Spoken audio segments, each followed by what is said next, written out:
Bang! Neves Knives. I'm Jared. My lovely wife Kara is at work.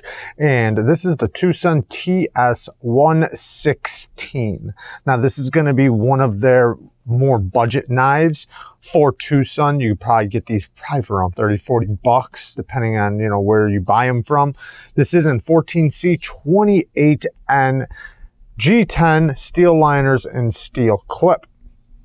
Let's just get right into it. So this is a rather long knife, 4 1/8 blade. So a tiny bit over 4 inches, and the overall length is 9 inches overall. So it's 9-inch length. Just really quick, here's some very quick size comparisons. The Spyderco Manix XL, and you can see the Manix XL is just a pinch smaller, if not right there with it. And I don't mean smaller, I mean shorter. It's kind of hard to see from that angle. They're actually right there with each other. So same length, same exact length.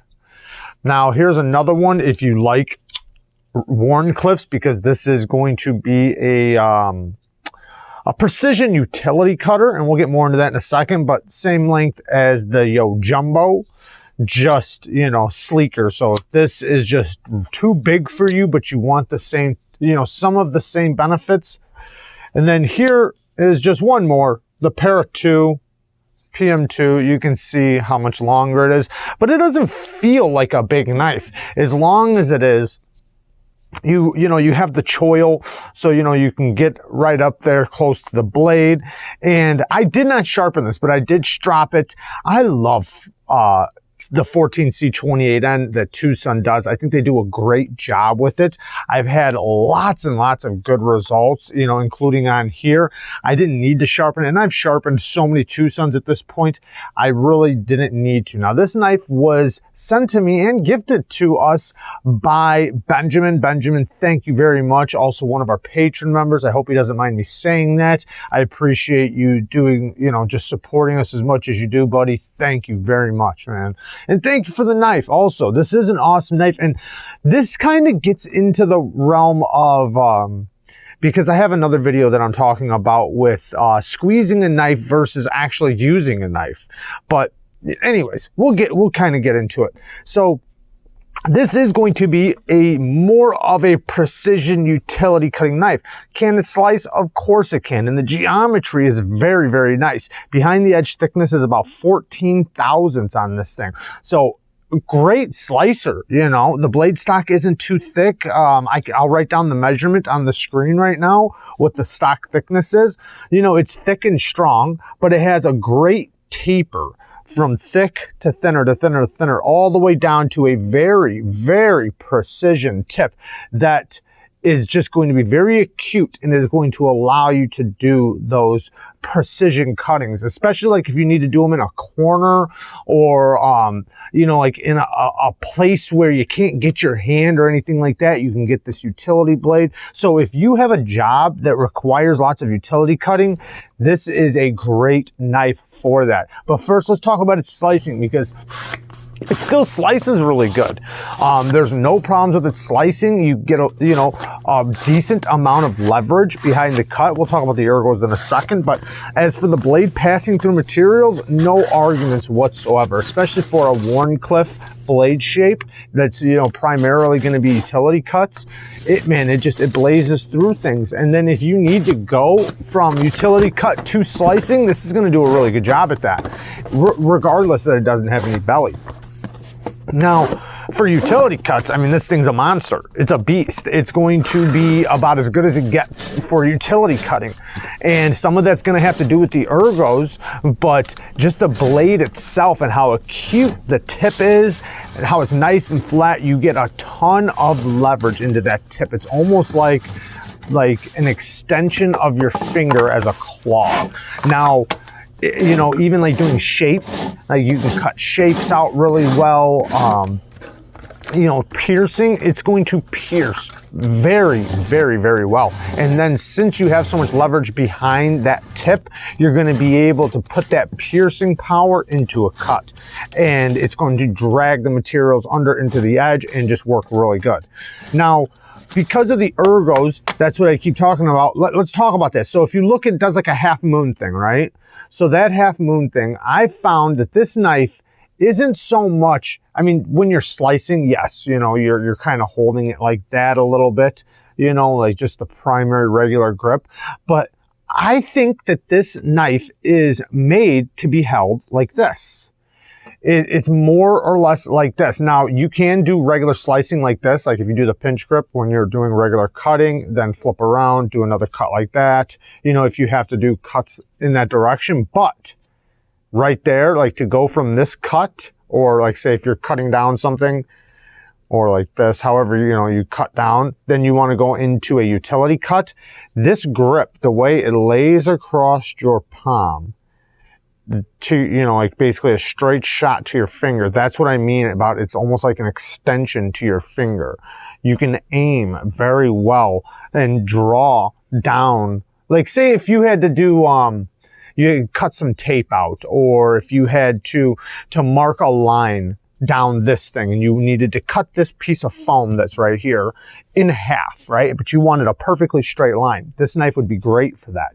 You'd be able to keep that tip and see it very well in front of you with lots of leverage and constantly see your marking, you know, even if you bring it back just a little bit to right there so you can really see the line going into the edge as you're cutting, you know, because the line would be here going into the edge and you'd be separating it right here. It works so good for that, you know, and then this little bit of jimping back here creates that little bit of friction that you want to ensure that, you know, it's not getting dragged forward out of your hand. It works really good. Now, I do like also Twosun's G10. It's really good quality, or at least in my opinion, from what I've seen. I haven't seen a lot of their models, so this is why I'm speaking about this right now, because I haven't seen a ton of Twosun's G10. I mostly have the titanium, but from what I see, man, they get good quality G10. Now, this is, you know, a bright blue back spacer, so it kind of makes it pop. But this gray G10, I like the color, I like the quality of it. You can see the G10 inlay in here, you know, and then the milling they have. It looks really cool, nice little pattern for you, and it also is useful. It creates an amount of friction. Let's talk about the action, man, because the action's really good on this. Now, there's jimping on the flipper tab that's very grippy. So it's going to be more of a light switcher, but you can do the in-between, the push button, because the push button would be like that. But you kind of have like the in-between where you lay your finger down and you kind of do like the in-between between a light switch and between a light switch and a push button. Jeez, get it out. But yeah, the action's really good. It's very easy, and the detent, that was my fault. The detent is very, very clicky. Let's do it again. Nice clicky detent. Nice strong detent. It really sucks that thing in. One more. Yeah, so the detent is nice and strong. You do have this hole right here. Now, the hole is not that easy to get to, but I have personally no issue using it, but I could see people having an issue using it.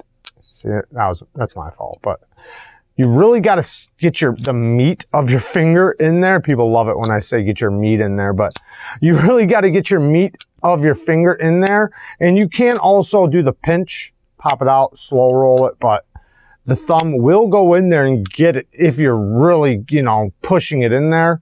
But the reverse flick does work. It's just, you know, it's a tight fitting. So it would have been nicer if they gave you a little bit more in here. You know, I don't know, maybe raised it up just a little bit and then swooped it down. Whatever. Either way, it does still work a little, you know, pretty good. You just got to smash it in there. Now, for when you unlock it, plenty of access to the lock bar. The lockup looks rock solid, and it also feels very solid. No play whatsoever, even when I muscle it. Great. Like I said, the access to the lock bar is really good. It drops. It's past the detent. So the detent ball is right there, which you can see how far away the flipper tab still is. Now, because it's a Twosun, it has a detent ramp. So when you unlock it, that's that little notch right there. This is also something that Benjamin gave us. Thank you very much, Benjamin. It's a pen and glass breaker. but the detent ramp is right there in front of this little ceramic ball. Right there, that little groove cut out. So what that does is that makes it to where when I unlock it, it doesn't get held up right there. I can easily just push right past it with barely putting any pressure. So it's easy to just push past and go like that. If, you know, if you ever did get caught up, which you don't because the detent's early. So nice and very fidgety. And the drop is very smooth. Twosun runs on ceramic bearings with a ceramic detent. And the ceramic bearings are on a steel track that makes them very, very smooth. I love the system that Twosun runs their bearings on because it's usually found on much more expensive knives.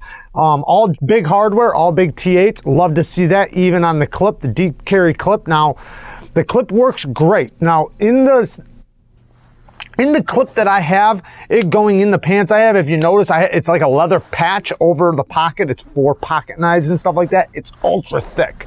So even with extremely thick pockets, this thing worked great. No problems. The screws never got in the way or anything like that, but that is still a thing. I'd rather see flat screws just so there isn't a problem, but they give you enough room right here to where it does work great in and out of the pocket. It's perfect. You can do it one-handed, pulling it in and out of the pocket, you know, because this little spot right there, you can kind of lock your finger on there as long as you're not putting too much pressure on the clip and pinching it in, you know, hanging onto your pocket. You can slide it in and out really good, get it deployed and get it back in the pocket rather quickly. Now, a lot of great things here. I also want to talk about stropping it really quick because I did not sharpen it, but I did strop it. I did hone it too, but I didn't get any clips of that.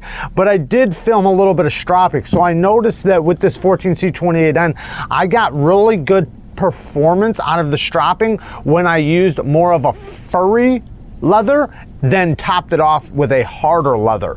So I did use the hard leather once, or actually a few times, and you know, I wasn't really getting the edge to come back as much as I would have liked. As soon as I threw it on the furry leather, you know, with a diamond spray on it, it worked so good.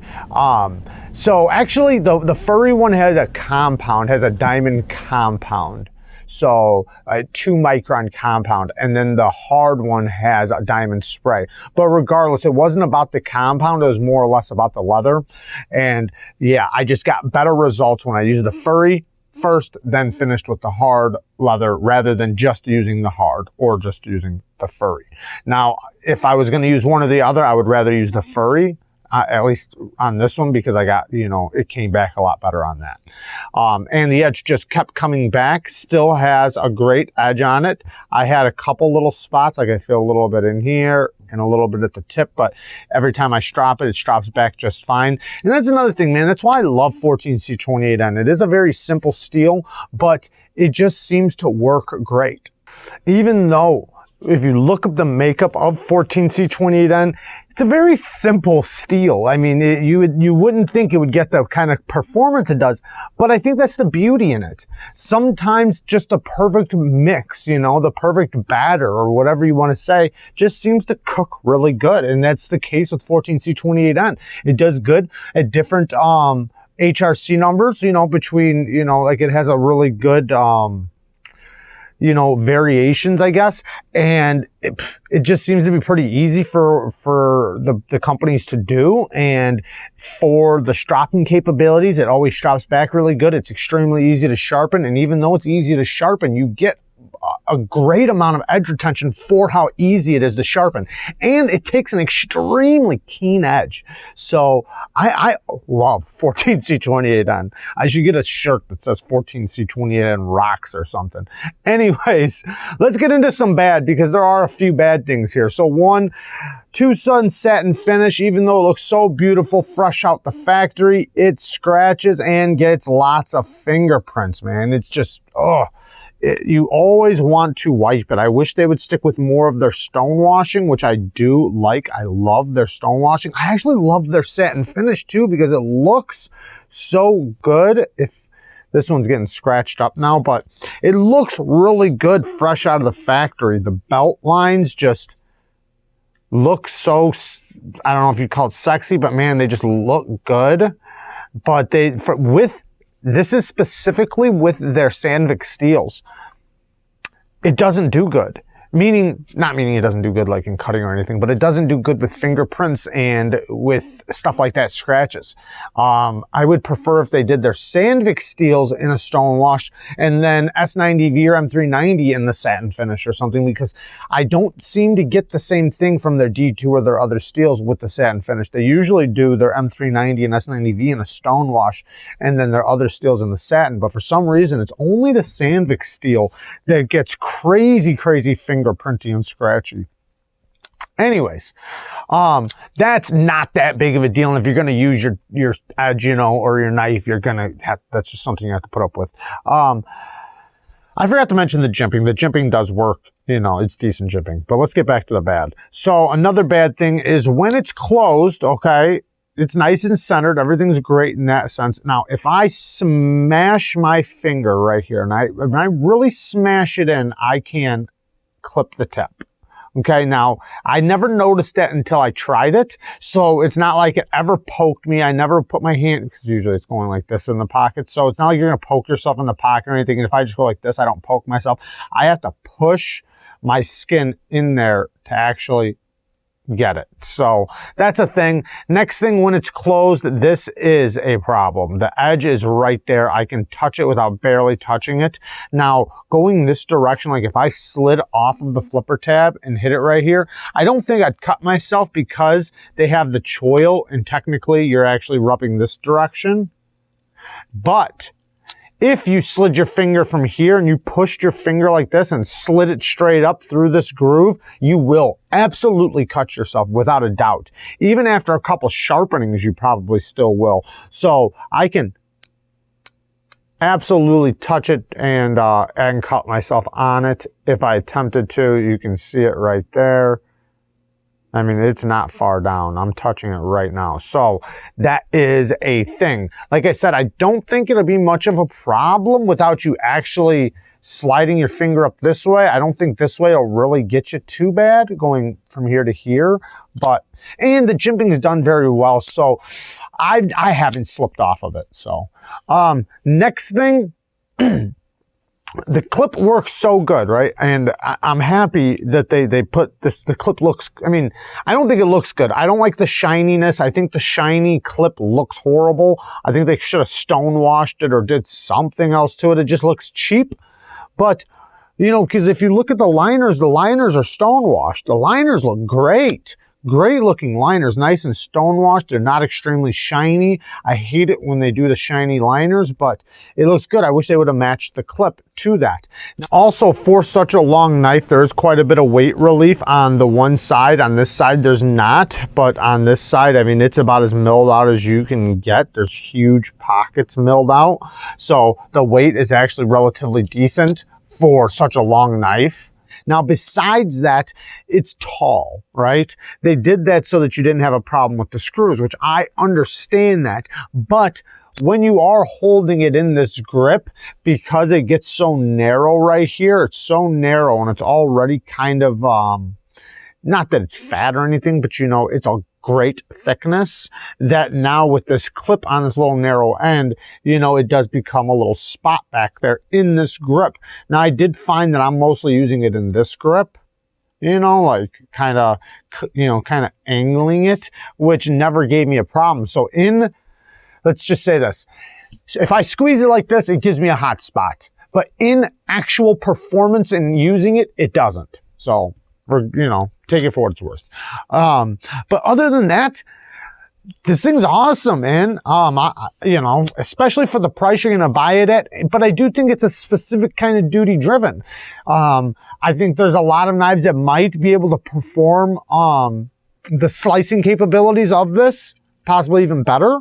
But when it comes to utility cutting, if your job is utility cutting, this is going to be a beast for you, especially if you have tight fit areas. I mean, this thing is going to be exactly what you're looking for in that sense, especially if you need to make sure that your blade is nice and stable. Like say if you need to cut out wiring or something, you know, or slice down wire or something like that, or cut out caulk, or who knows, whatever, you know, your job could be. Maybe you have to, you know, you tape stuff off and then you cut out the tape, you know, this is going to work great. You have a lot of control in that tip. And if you really want to, you can kind of wrap your finger around this choil and really get in fine and use it like this. Just several different grips for that utility cut that work great. So thanks, Benjamin, for letting me, or thank you for actually donating this to us. I really do appreciate that. And the pen also. And yeah, I love you guys. Thanks for watching. Peace.